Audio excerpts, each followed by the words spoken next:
Bienvenidos a La Paz en Foco, el programa del Centro de Pensamiento y Seguimiento al Diálogo de Paz y de Unimedios de la Universidad Nacional de Colombia. En las semanas pasadas conocimos un anuncio que hizo Iván Márquez de volver a la guerra. Y en el programa de hoy, ya con el tiempo que ha transcurrido y teniendo la posibilidad de hacer un análisis un poco más reposado, queremos hablar de las implicaciones que tiene este anuncio sobre la dinámica del conflicto, sobre el proyecto político del nuevo partido que surgió después de los acuerdos de La Habana y, en última, sobre el proceso de la implementación de los acuerdos. Y para eso tenemos tres invitados de lujo. Nos acompaña Victoria Sandino Simanca Herrera, ella es senadora de la República por el partido Fuerza Alternativa Revolucionaria del Común. Victoria, muchas gracias por venir. Muchas gracias a ustedes. Nos acompaña Alirio Uribe, él es defensor de derechos humanos, miembro del colectivo José Alvear Restrepo y excongresista de la República también. Alirio, muchas gracias. Gracias por la invitación. Y de la casa nos acompaña el profesor Carlos Medina, analista político, profesor del Departamento de Ciencia Política y miembro del Centro de Pensamiento y Seguimiento al Diálogo de Paz. Profe, muchas gracias por venir. Muchas gracias, Boris. Bueno, pues entremos en materia rápidamente. Victoria, lo primero que quisiéramos es preguntarte cuáles son las implicaciones, los impactos que tiene este anuncio que hiciera Iván Márquez de retornar a la guerra sobre el nuevo proyecto político del nuevo partido que surge tras la firma de los acuerdos. Bueno, gracias. Yo creo que lo primero que hay que decir es que sí hay un impacto. O sea, no podemos ocultar que la persona más importante en el proceso de paz fue jefe de la delegación de paz, negociadora del acuerdo de paz con el gobierno de Juan Manuel Santos, y que hoy salga diciendo, este personaje o esta persona que nos trajo hasta aquí, hoy salga diciendo, yo me retorno a la guerra, y eso crea, por supuesto, mucha confusión entre nuestra gente, crea incertidumbre, y no solamente el impacto interno, sino hacia afuera también, porque estamos en esta sociedad y como tal, pues lo que ocurre, las opiniones, lo que la gente empieza a mover alrededor de la salida de Iván o el grupo firmante del acuerdo de paz, la salida o el retorno a la guerra, obviamente genera muchas dificultades, muchas confusiones, porque nada más por el nombre, somos la Fuerza Alternativa Revolucionaria del Común, tenemos las mismas siglas, esa fue una decisión del Congreso Constitutivo, del partido, pero la gente tiene incertidumbres realmente. Hoy, claro que estamos, la Dirección Nacional, los espacios, la militancia que está por fuera, estamos en un diálogo permanente de explicar, de discutir, de sentir que aquí le hemos apostado a la paz en medio de todas las adversidades, y esa seguirá siendo nuestra apuesta. Muy bien. Profesor Carlos, el país vio con esperanza en 2016 la firma de los acuerdos de paz, pero rápidamente esa esperanza se vio nublada por el incumplimiento de los acuerdos, el asesinato de los líderes sociales, el asesinato de los excombatientes de FARC. ¿Cuáles son entonces hoy las características de este nuevo periodo tras el anuncio de Iván Márquez? ¿Es efectivamente un retorno a la guerra como la conocimos antes de los diálogos de La Habana? ¿Es simplemente un grupo de narcotraficantes que vuelven a las actividades ilícitas? ¿Hay detrás un proyecto político? Bueno, lo primero uno que tiene que decir es que debía haberse producido un gobierno de transición para el paso de la guerra de la paz y de ampliación y profundización de la democracia. Ese gobierno no llegó, y el partido de gobierno, conjuntamente con el presidente Iván Duque, más que un gobierno de transición, es un gobierno de regresión. Este gobierno ha desconocido desde siempre el acuerdo del Colón, ha hecho modificaciones de facto sobre ese acuerdo y ha generado grandísimas incertidumbres en temas como el desarrollo agrario, participación política, cultivos de uso ilícito y sobre todo en los temas que tienen que ver con la reincorporación de los excombatientes. Eso ha generado que sectores se hayan constituido en disidencias de ese proceso, pero las disidencias no son homogéneas. Hay al menos 3 grupos de disidencias que son distintas. las disidencias que se surgen del Frente Primero y Séptimo, en el cual Duarte está a cargo de ellas, con Iván Mordisco, con Cadete en su momento y con John 40, y otras disidencias muy distintas eran las del sur del país, que están muy articulados a los procesos de disputa territorial de las economías de la ilegalidad. No quiere decir que Gentil Duarte, conjuntamente con el con el bloque séptimo y primero, no estén en esa dinámica como parte de la economía de guerra, y otras disidencias que retoman la historia de las FARC, quieren apropiarse de ella y proyectarla nuevamente, son las disidencias que están constituidas por Iván Márquez, Jesús Santrí, el Paisa, Romaña, Marulanda y otros miembros reconocidos. Esas disidencias tienen una característica particular, y es que unen mandos militares con mandos políticos que tienen una proyección particular y se dan en un contexto de retomar un modelo de guerra que en mi concepto no tiene futuro, que es un modelo de guerra ciego, y en el marco de una propuesta política constituyente que tiene grandes dificultades para su implementación, porque una constitución no se propone en cualquier momento de la historia política del país, sino cuando la correlación de fuerzas políticas es progresista, y es muy seguro que la constituyente construida para reflexionar y proponer una refundación política del sistema político colombiano puede aportar importantes avances en el desarrollo de la democracia. Bien, Alirio, en esa perspectiva que plantea el profesor Medina de un gobierno no de transición, sino regresivo, este anuncio que hace Iván le puede abrir todavía más la puerta a los intentos de algunos sectores políticos por reformar todavía más los acuerdos que se firmaron. Claro, es indudable que este hecho de que Márquez, Santrich, bueno, este grupo de personas se hayan declarado en disidencia frente al proceso y anuncien retomar las armas, pues es un impacto para mí muy fuerte. Desde que llegó Iván Duque hubo un frenazo total a la implementación de los acuerdos. Recordemos que Duque fue elegido bajo el discurso de incumplir los acuerdos, modificar los acuerdos, hacer trizas los acuerdos. Obviamente esto le da, como se dice popularmente, el papayazo al gobierno para seguir incumpliendo de manera más fuerte los acuerdos. Incumplimientos que también ya están acuñando un discurso por parte de sectores del partido de gobierno diciendo que esto fue un plan y que el plan fue entonces que los que estaban en el mundo financiero de las FARC iban a seguir en la guerra y los que estaban más en la parte política se iban a volver partido. Entonces van a acuñar el discurso de andar en la política con un pie y con las armas en el otro.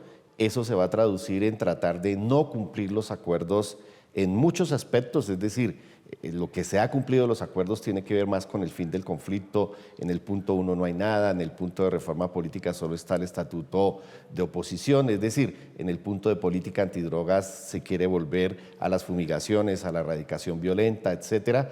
En el punto de la JEP, del sistema integral, etcétera, hay un ataque visceral a todo lo que haga la Comisión de la Verdad, a lo que haga la Justicia Especial de Paz. Entonces, indudablemente esto le da pertrecho y le da razones al gobierno en cabeza de Iván Duque, que realmente no quieren los acuerdos de paz. Y es terrible y es lamentable ver eso. Recordemos que esto también puede disparar más la guerra sucia, porque entonces descalifica a personas como Victoria y a todos los que de buena fe, que son la mayoría del grueso de las tropas, que están cumpliendo los acuerdos, que se acogieron de buena fe y que han venido siendo asesinados, muchos de ellos. Entonces, obviamente, como lo dice el profesor Carlos, al colocar un gobierno que se puso en contravía a los acuerdos de paz, estimuló las disidencias. Si yo fuera asesor del presidente, le diría, presidente, si no queremos disidencias, lo que hay que hacer es cumplir los acuerdos y cumplirlos completos. Yo creo que ese es el seguro más fuerte que hay para evitar que se reorganice unas nuevas FARC. Bueno, yo quisiera que ahora analizáramos el problema en perspectiva. Victoria, estamos en una coyuntura electoral. Hay unas apuestas políticas que se ha venido jugando el nuevo partido y la pregunta es, pues, ¿cómo afecta este anuncio de Iván el desarrollo político en esta coyuntura electoral del partido FARC? Es decir, muchos pensamos que este anuncio le da aire no solamente a un discurso guerrerista, sino a un discurso político de un sector político que está en contra de los acuerdos, en contra en últimas de cualquier alternativa política. Entonces, ¿esto cómo afecta en la coyuntura electoral a FARC? Mire, yo quisiera plantear la cosa en dos sentidos. Una, el tema de la inseguridad y de la falta de garantía para el ejercicio político nuestro no se da única y exclusivamente por este hecho que acaba de ocurrir. Eso hay que explicarlo concretamente. ¿Por qué? Porque esto ya viene hace rato. De hecho, 150 asesinatos, muertos de nuestros compañeros es un reflejo de ello. Pero es que, de hecho, aquí hay que analizar de manera mucho más profunda. ¿Qué es lo que está ocurriendo en el país? Es que no hay, todo indica que no hay garantías electorales casi que para ningún partido, porque han venido asesinando en los territorios muchos candidatos y candidatas. De hecho, en el Congreso esta semana, la semana siguiente, hay un debate de control político al respecto. Así que nosotros, como tal, no, como partido, como fuerza alternativa, no hemos tenido esa garantía. Sin embargo, nos hemos lanzado y hemos dicho, vamos a hacer, primero no tenemos los recursos para hacer las campañas. La gente se lanzaron 300 y tantos candidatos al Consejo, a las juntas administradoras locales, a las alcaldías, a las asambleas departamentales. Buscamos en primera medida una serie de convergencias y de acuerdos políticos en primera medida con la fuerza alternativa. No fue posible. Y no fue posible porque aquí hay de todo. Hay fuerzas alternativas que dicen que hacer campaña con FARC es restar votos. Eso en un análisis muy simplista, porque aquí le estamos apostando a la paz. Y yo incluso, si las fuerzas alternativas tienen una posibilidad de ser realmente una opción de poder en este país, es producto justamente del acuerdo de paz. Entonces, pues, yo sí hago una crítica fraterna a estas fuerzas que uno piensa, porque eso fue lo que nos dijeron en La Habana. Mira, ustedes hagan el acuerdo que nosotros y nosotras les acompañamos. Estamos allí, les vamos a abrazar, bienvenidos, vengan no sé qué cosa. Pero resulta que ahora que estamos aquí, esa no es la realidad. La realidad es que seguimos estando solos y solas. Y segundo, que no hay garantía porque, tal como lo han dicho aquí mis dos compañeros, el Estado no da esa garantía. No es un gobierno, como dijo el profe, de transición, no es un gobierno alternativo, no es un gobierno que le esté apostando a la paz, de transición de la guerra a la paz. Para eso hay que garantizar el cumplimiento del acuerdo. Esa es una cuestión que efectivamente para nosotros pesa mucho. Y lo que ocurre con la determinación que tomó Iván y el grupo que le acompaña como firmante del acuerdo de paz, obviamente que nos afecta, ¿no?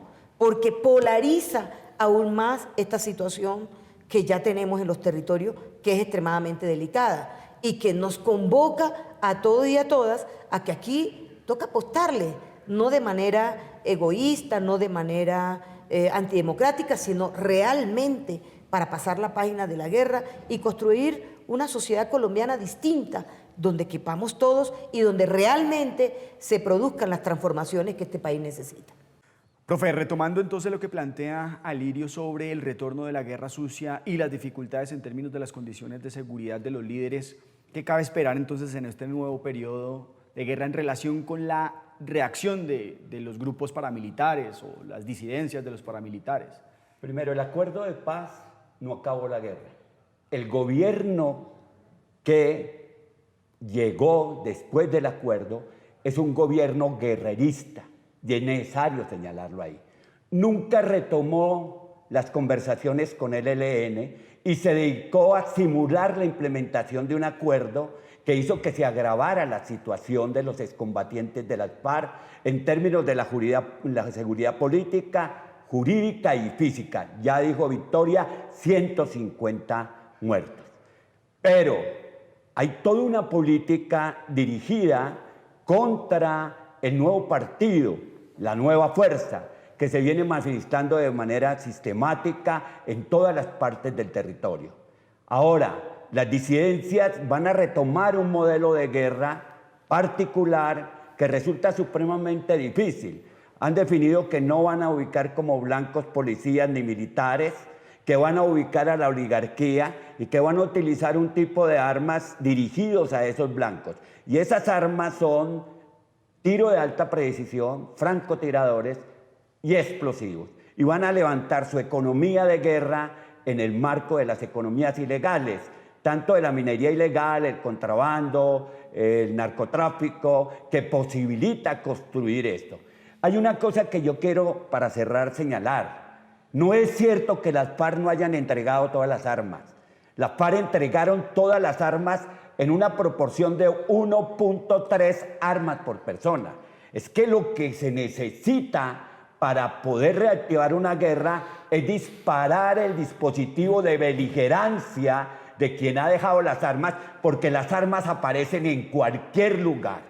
Armas que les puede proporcionar el ELN, armas que están en el mercado negro, armas que tenían en las viejas disidencias que no llegaron al acuerdo, armas hay en todas partes.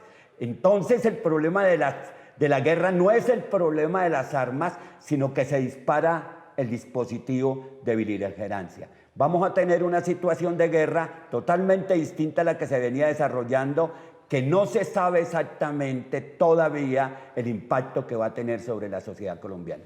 Alirio, ahora analicemos cuál es el impacto que esto puede tener sobre la seguridad jurídica de los excombatientes. Ya lo decías tú, hay un ataque a la JEP, esto seguramente le restará todavía más legitimidad, pero ¿cómo va a quedar la seguridad jurídica de los excombatientes? Bueno, nosotros ya hemos vivido ese tema. Vimos toda la resistencia que hubo, por ejemplo, a aplicar la ley de amnistía para que los guerrilleros salieran de las cárceles. Incluso algunos todavía siguen en la cárcel. 300 nada más. 300. Vimos también el problema que se presentó con la JEP y con todas las ganas pues, de tumbarla, de atacarla, de hacerle montajes que querían pues, deslegitimarla.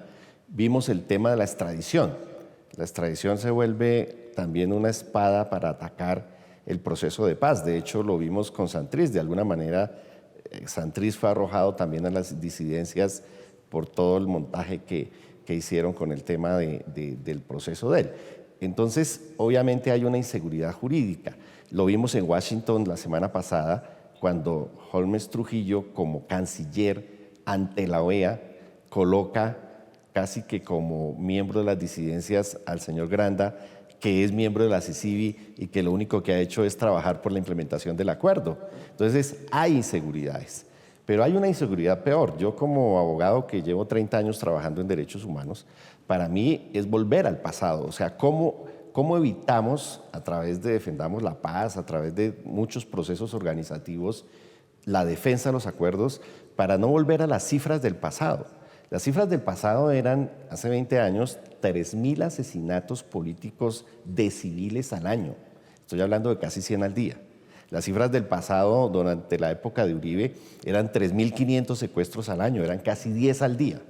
Las cifras de desplazados de la era Uribe eran 500.000 por año en algunas épocas de su gobierno. Entonces, a eso es a lo que tenemos que tenerle miedo. Si no implementamos los acuerdos de paz, podemos volver a degradar el conflicto colombiano y llegar a una situación terrible. Obvio que hoy estamos escandalizados por los asesinatos políticos en el marco de la campaña. Hay 47 ataques, hay más de 14 asesinatos de candidatos, etcétera.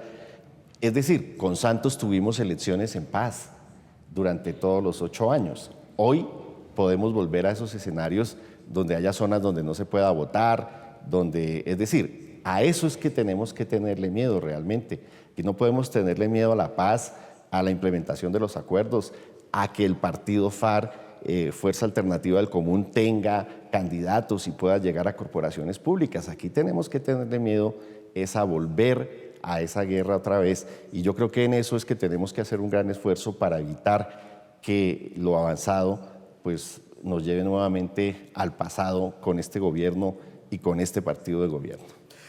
Victoria, ¿este problema le cierra definitivamente la puerta a la solución política al conflicto colombiano o quedan esas esperanzas? ¿Qué análisis hacen ustedes? ¿Cómo salir de esta situación? No, yo creo que sería fatalista absolutamente pensar que la crisis que tenemos pueda cerrar la puerta y la posibilidad de esa salida política. Yo creo que tiene que ser la apuesta, es más. Mire, cuando nosotros estábamos en la guerra, habían cosas tan adversas, tan complejas, pero no por eso renunciamos a poder encontrar esa salida que hoy seguimos buscando por esta vía menos dolorosa, digámoslo así. Entonces, lo primero que aquí hay que ponernos es que, mire, yo creo que la pedagogía frente al acuerdo de paz no se ha realizado y por lo tanto la academia, las instituciones, la sociedad, todo el mundo debe desarrollar esa pedagogía alrededor de qué significa la paz. ¿Y qué gana Colombia con la paz? ¿Qué ganan las comunidades? ¿Qué ganan los territorios? ¿Qué gana la sociedad? El problema de la pobreza es también un problema de la paz. Creo que esos son aspectos que no podemos renunciar, como también lo que hemos dicho, cosas inmediatas, como el hecho del acuerdo político del cual habíamos planteado para sacar las armas de la política, para que estos hechos que están ocurriendo frente al asesinato de los líderes y lideresas sociales, frente al asesinato de nuestros compañeros firmantes del acuerdo de paz, que están en proceso de reincorporación, y frente a lo que viene sucediendo en estos días, como es el asesinato a candidatos y candidatas en este periodo electoral. Eso es inmediato, tiene que ocurrir ya. No podemos seguir enfrentando el tema del asesinato, de las muertes, de la guerra, de la violencia, de la manera como se viene haciendo. Y dos aspectos más. Uno, definitivamente tenemos que implementar el acuerdo. La gente en los territorios tiene que sentir que la paz les pertenece y que es posible, que es real, que les aborda. Y segundo aspecto, la sociedad en su conjunto se tiene que involucrar, porque la paz nos pertenece a todos. Y en esa medida nos tenemos que movilizar, tenemos que hacer acciones de calle, como ha sido posible lograr muchos de estos aspectos, como la paz o las reivindicaciones sociales que tienen los estudiantes, los trabajadores y trabajadoras. En general, esto nos convoca a toda la sociedad colombiana. Bueno, pues con ese mensaje que llama al pueblo colombiano a seguir movilizándose en favor de la paz, terminamos esta emisión de La Paz en Foco. Lamentablemente el tiempo es muy corto. Muchas gracias por su participación. Y a nuestra teleaudiencia los esperamos en un próximo capítulo.